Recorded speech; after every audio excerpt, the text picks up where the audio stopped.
Hello everybody and welcome to another edition of John Can, You Can. And believe me, you can. Today we're going to look at the Silvel diesel heater. And it's the same as most of them that you see that's out there in the market. It's made well and it puts out a tremendous amount of heat like most diesel heaters do. What I want to talk to you a little bit about are some tips. Tips on, it's not just the simple installation of these things. They come with just a few parts: the exhaust pipe, the intake air, and then the outtake air.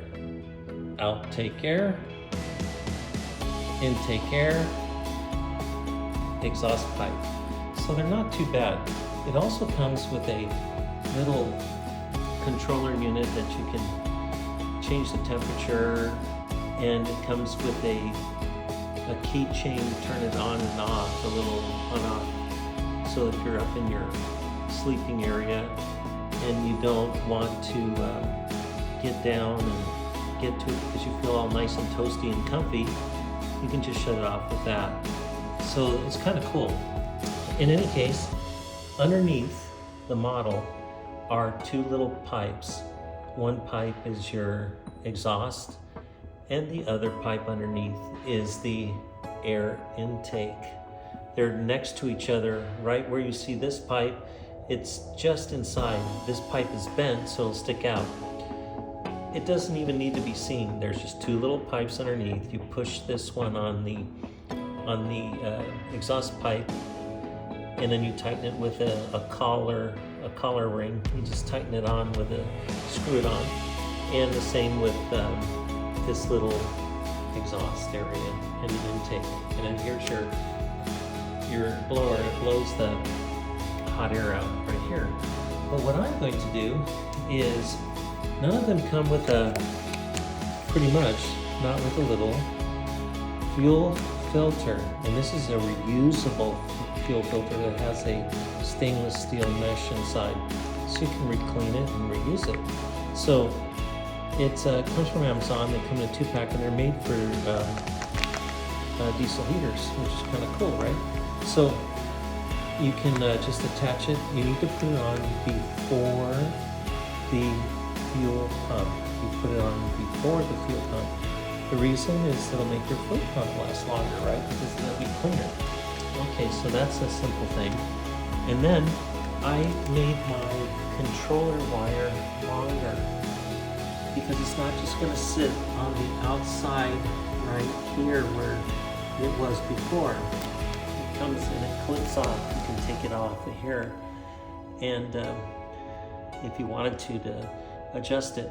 But it has a nice long wire now because I just added more cable to it, just so that I can have it sit outside of my camper, run the wire through, and just have this little plate right here. That's all you'll see on the wall, and it'll look a whole lot better. And I'm running a transformer off of my little tiny 350 watt inverter. Just a little tiny one, right? Just a little tiny guy. And you can plug in the transformer here, and it has to be at least 8 amps to run this unit. So what you do is you plug in the transformer there, and it comes with 2 wire leads, and you can put it on the 2 wire leads it comes with. The 2 wire leads, red to red, black to black, and then you take these wire leads right here, and you'll attach the positive to the positive lead, the negative to the negative lead, right? Not too brilliant stuff there, not too hard to do.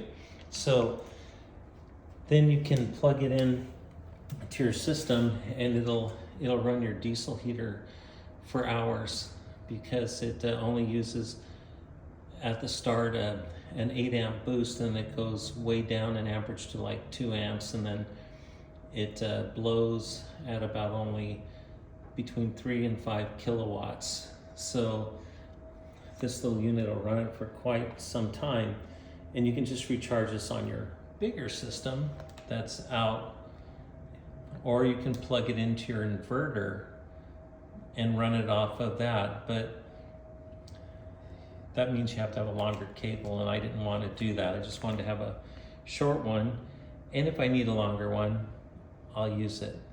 And then I can always recharge this with my solar system.